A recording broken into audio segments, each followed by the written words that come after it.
Senhor, a Bíblia Sagrada. No livro de Jeremias, capítulo 18. Jeremias, capítulo 18. Não existe oração que não tenha resposta. Existe um tempo, que é o tempo de Deus. Não desista do seu sonho. Não desista dos seus projetos. Não desista da sua família. Não desista do seu casamento. Não desista desse filho. Não desista da vida espiritual.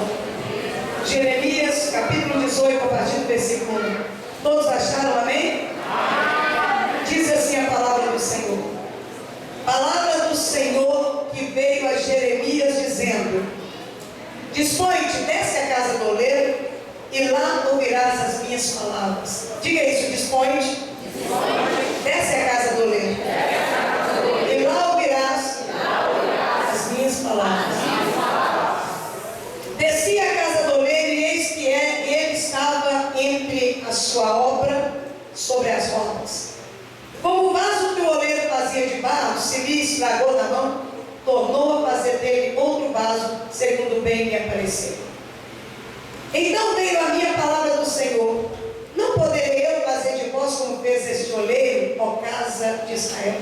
Diz o Senhor: eis que como barro na mão do oleiro, assim sois vós na minha mão, ó casa de Israel. Digam todos amém. Assim fez o Senhor. Oh, glórias. Eu sinto uma atmosfera de milagre aqui nessa noite. Eu sei quando eu estou sentindo que algo está saindo, está algo maravilhoso. Aleluia. Oh, aleluias, aleluias, aleluias. Preste bastante atenção, porque Deus, Ele tem tantas formas de trabalhar com a gente.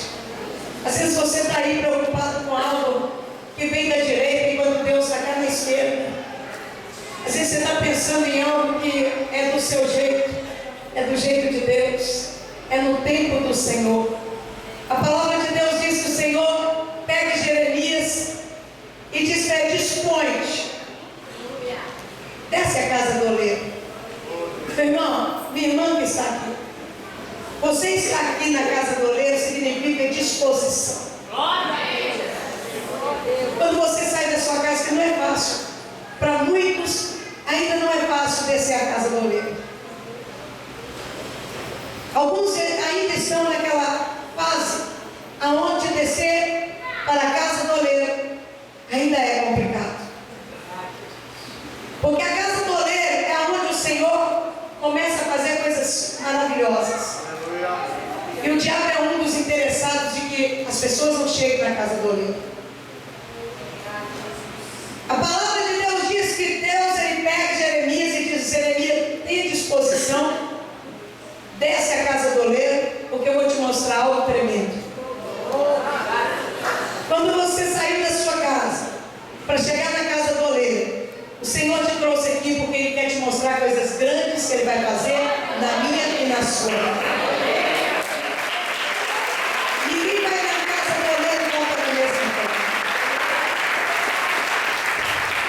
Na verdade, Deus, Ele queria mostrar para Jeremias o barro. E o barro nada mais é do que o barro na minha mão, por exemplo, é barro, mas na mão do oleiro é vaso. Poxa, o barro, ele não tem nenhum valor na mão de qualquer pessoa, mas na mão do oleiro ele tem valor. E o Senhor manda Jeremias lá e diz para ele: olha, esse barro, deixa eu te falar uma coisa. Eu sou o oleiro, eu sou aquele que faço vasos maravilhosos, vasos de honra, vasos de bênção, vasos que permanecem, vasos que são purificados, vasos lavados, vasos que são, olha, lixados, vaso que é invernizado, vasos que vão ser honrados, para que o nome do oleiro seja glorificado. Meus irmãos, é tão especial isso,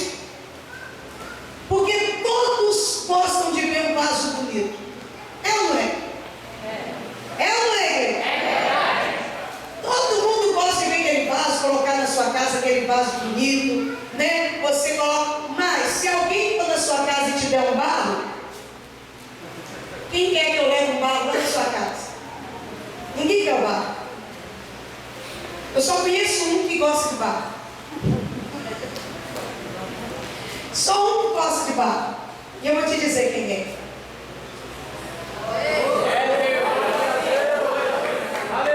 Ele disse: eu vou pegar o barro, eu vou pegar o barro e vou fazer um vaso novo. A palavra de Deus diz: Jeremias, tem disposição, porque hoje eu vou te mostrar algo que você nunca mais vai esquecer e você vai passar para o povo essa visão. Existem pessoas que entram na casa do oleiro, que elas estão totalmente quebradas, desgastadas. Existem pessoas que entram na igreja, são somente barro, não tem valor para ninguém. As pessoas olham e não vê nada nessa pessoa, não vê que daquele barro pode sair alguma coisa boa.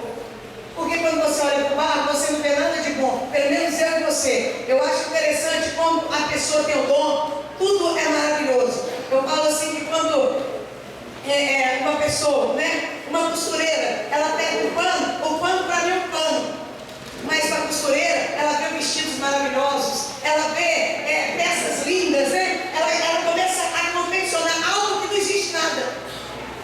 Se você vai com um pedreiro para alguém que você mostra o terreno não vale nada, está lá tudo terra, você não vê nada, mas de repente, aquele engenheiro, aquele arquiteto, aquela pessoa, ela enxerga o que nós enxergamos.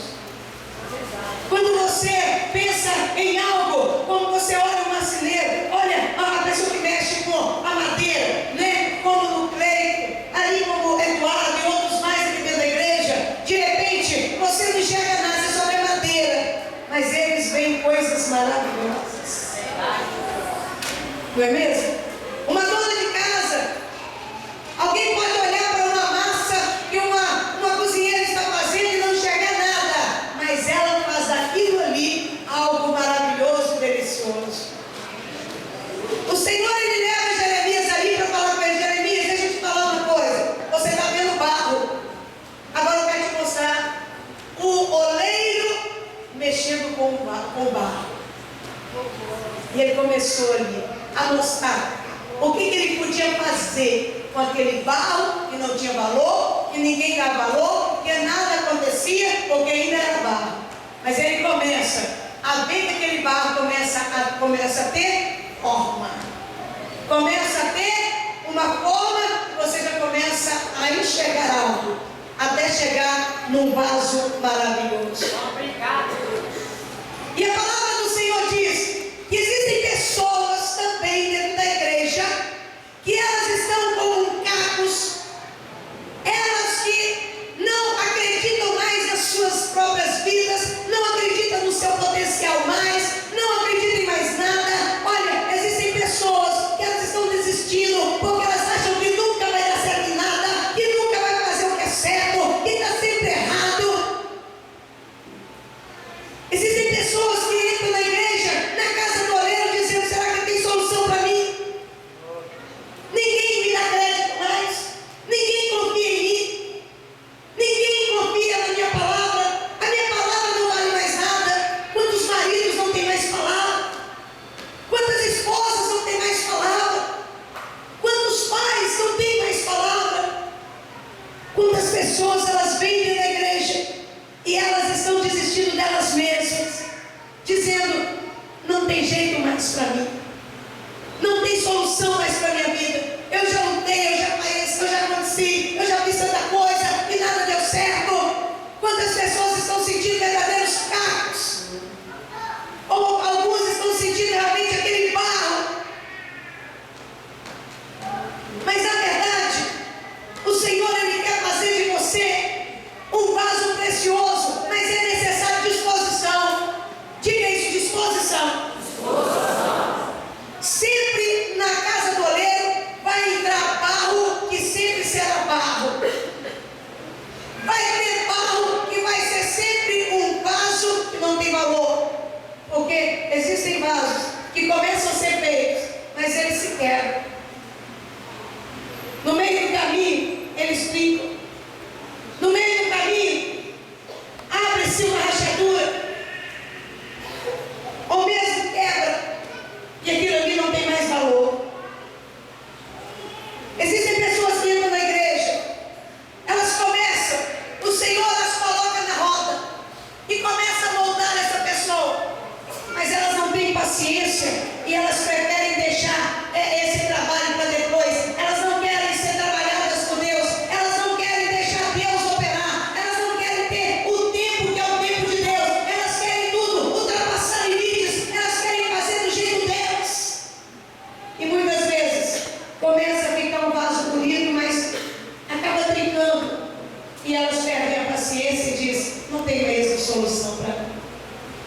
Quantas pessoas, elas acham que realmente, até mesmo elas acham que o oleiro não tem mais jeito de fazer nada por elas.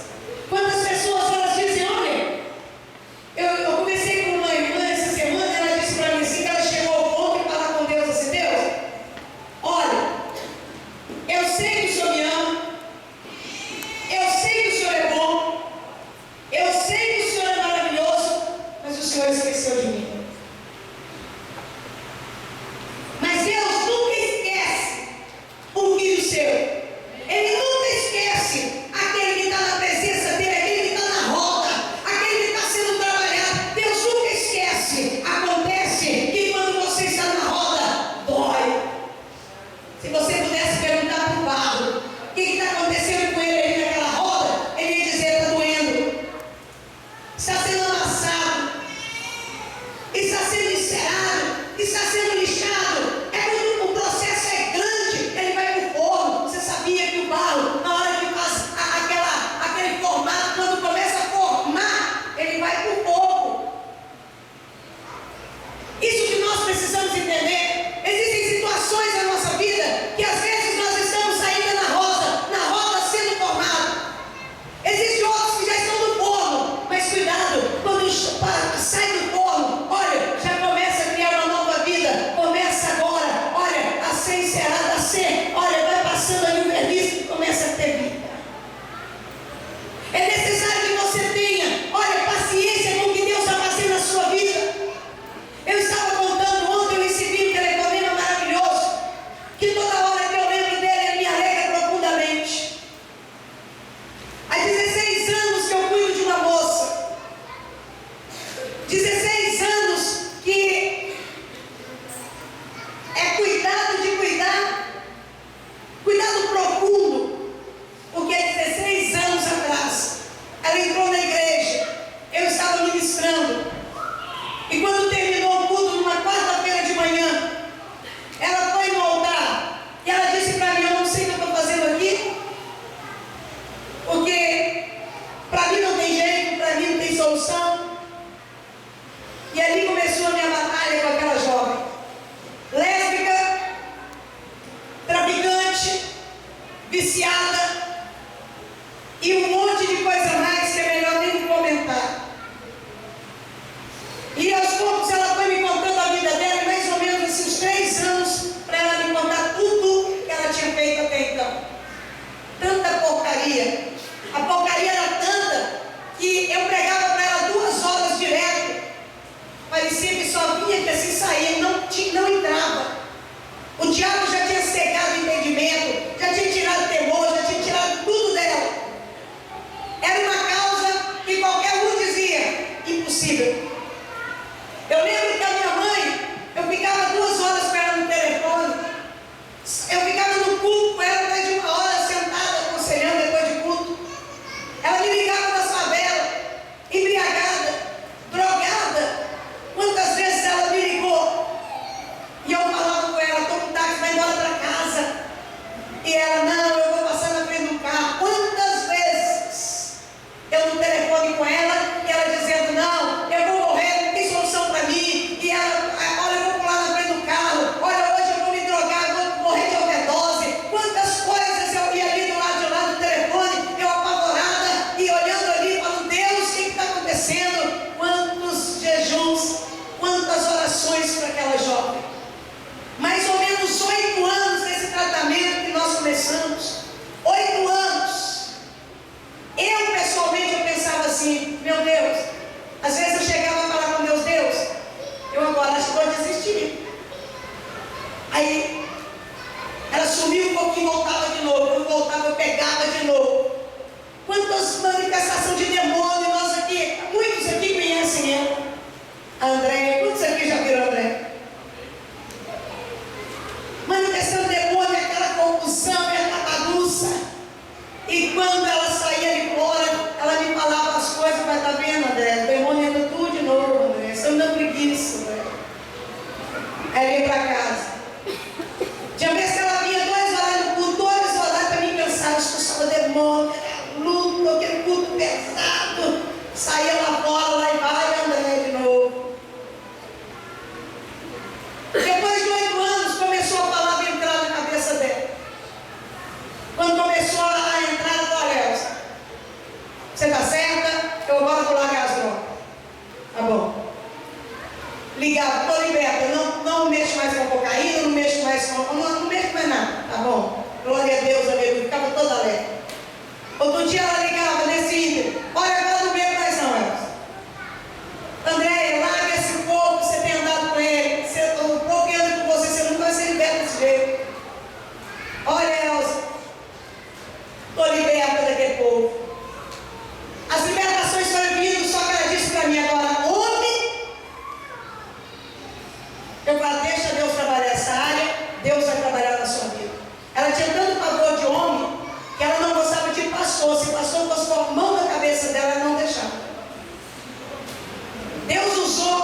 aconselhar, ela não iria.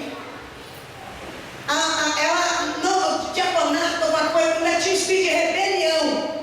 Que ela chegava aqui, ou chegava onde eu estava, ela tinha ciúme. E ela, quando vinha as pessoas aconselhar, ela dizia: esse povo tem educação, não, Elsa? Assim mesmo ela fazia comigo. Esse povo tem educação, não? Eu estou aqui, o povo está entrando na minha frente. Era assim que trabalhava para ela. E o povo mais ou menos não estava sabendo quem que era ela. Mas aquela rebeldia, aquela coisa maligna. E nesse tempo todo, era um barro que não tinha nenhuma graça, não tinha, ninguém gostava, não gostava de ninguém, era aquela confusão. Por muitas vezes eu pensei assim: será que vale a pena? E nesse tempo todo, Deus começa a fazer a obra na vida dela. Ontem ela me ligou, eu estava almoçando quando ela me ligou e disse assim, que ela já tinha mandado uma mensagem para mim dizendo assim: você não quer atender meu telefone, não? O meu telefone estava descarregado. Aí eu mandei para a mensagem para ela assim: benção, meu telefone está descarregado. É mais ou menos por aí. Aí ela me ligou ontem, ela disse: Elsa, você sabe o quanto eu amo você, você sabe o quanto eu te respeito, você é minha pastora. Aquela igreja é a minha igreja. Você sabe e você vai saber de primeira mão. Porque ela é muito sincera. Eu posso acreditar sinceramente que ela é sincera de tudo. Ela diz: você vai saber de primeira mão, ninguém sabe o que eu vou te falar. Vai saber depois que você for saber, é que eu vou começar a contar. Mas eu quero dizer para você, amiga, quero falar com você. Eu não gosto mais de mulher. Acabou. Não tem mais isso na minha vida. Eu quero te dizer que isso acabou na minha vida. E me deu a segunda notícia boa. A segunda notícia boa que ela me deu: me ajude a orar, porque eu quero me casar com um homem de Deus. Aleluia. Vai dando glória, bate palma e dá glória a Deus, Senhor. Vai dando glória a Deus, aleluia. Aleluia, glória a Deus. Eu comecei a chorar e dar glória a Deus.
chão. Deus não vai te consertar. Deus não vai fazer como o pai e mãe que vai passando a mão na cabeça. Não. Deus, Ele vai preparar para você aquilo que é novo. Ele diz, olha, não adianta pôr remendo velho em coisa velha um remendo novo. Não adianta, amado.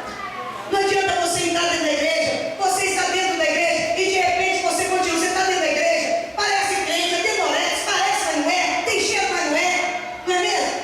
Olha, todo mundo olha, mas não é. Mas sabe o que é? O que Deus quer fazer é que você não pode continuar esse vaso rachado sentado na cadeira. Não pode. Deus, Ele quer consertar de uma forma nova. Deus quer fazer com que aquilo que não está legal, Ele vem, olha, destrói. Olha, Ele joga no chão mesmo. Talvez você entrou na corrente da roça pensando assim, olha, o que eu preciso realmente é de um emprego. Ah, o que eu preciso é do meu casamento restaurado. Sabe o que eu preciso? Eu preciso verdadeiramente é de um filho. Eu preciso tanta coisa que você está falando para Deus aí que você precisa, mas quem sabe o que precisa é Deus. É o oleiro que sabe o que vai ser do vaso. Por um acaso o vaso fala com o oleiro, olha, eu quero ser assim. É assim que acontece? O barro está lá e vira para o oleiro e fala assim, ó, você não me põe na roda não. Você me passa com a mão. Não. O vaso, ele tem que ser quebrantado. O vaso, ele tem que estar de um jeito que o Senhor vai passando. Se você hoje, olha, você está aí sentado pensando assim, o que eu quero é que amanhã eu vou fazer meu exame de autoescola. Olha, eu tenho que passar, mas Deus está falando assim, não é hora.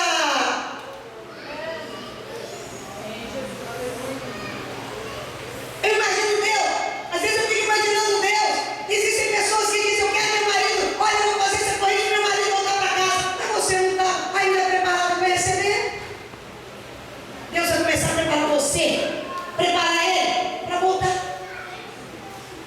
Deus não remenda, Deus não vai trazer esse homem de volta se você vai pôr para fora de novo.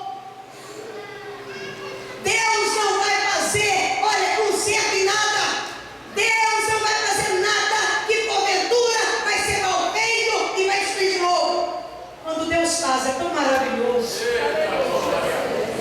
Eu observo assim, fico vendo. Quando eu ligo para André, ela fala assim, glória a Deus, mas Deus é lindo demais, Deus. Eu fico pensando, meu Deus, eu vou lá atrás, eu vou lá 16 anos lembrando que ela falando, não acredito em Deus, não acredito em nada, que a confusão, Deus colocou na minha porta, tem estrupício, eu falo para ela, você é um estrupício. A gente tem muita intimidade, 16 anos cuidando dela, 16 anos que quantas vezes eu te desligar o telefone na cara dela, quantas vezes eu falava, não quero escutar esse lixo. Quantas vezes? Você sabe que quando começa o tratamento na nossa vida, você precisa estar atento. Porque tem pessoas que mudam de igreja e não querem sofrer. Como se mudando de igreja o problema não fosse continuar. É a mesma coisa de uma pessoa que quando ela está com um vazamento na casa dela, ela tem que mudar dessa casa. Mas pode acontecer o vazamento lá também. Tem que consertar esse encanamento. Tem que consertar esse negocinho, amado. Esse negócio de pôr poeira debaixo do tapete. Olha, deixar alguma coisa escondida. Isso não vai resolver nada na sua vida. Isso não vai resolver nada na sua vida. Algumas pessoas começam a estar na roda e Deus começa a moldar e de repente vai doer. Ela quer largar. Ela põe culpa no irmão. Ela põe culpa no pastor. Ela põe culpa na igreja. Ela põe culpa em tantas coisas. Eu imagino que se o vaso pudesse falar, ele ia reclamar tanto de tanta coisa.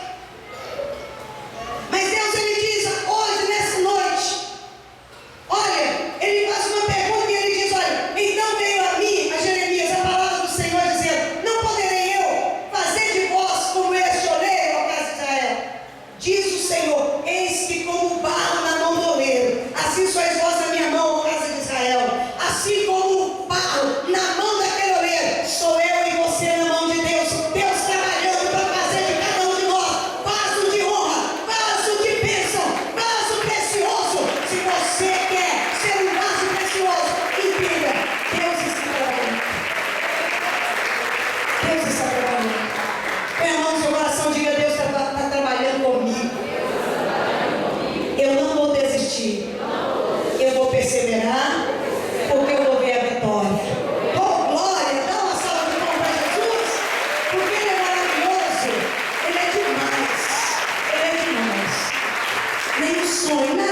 perder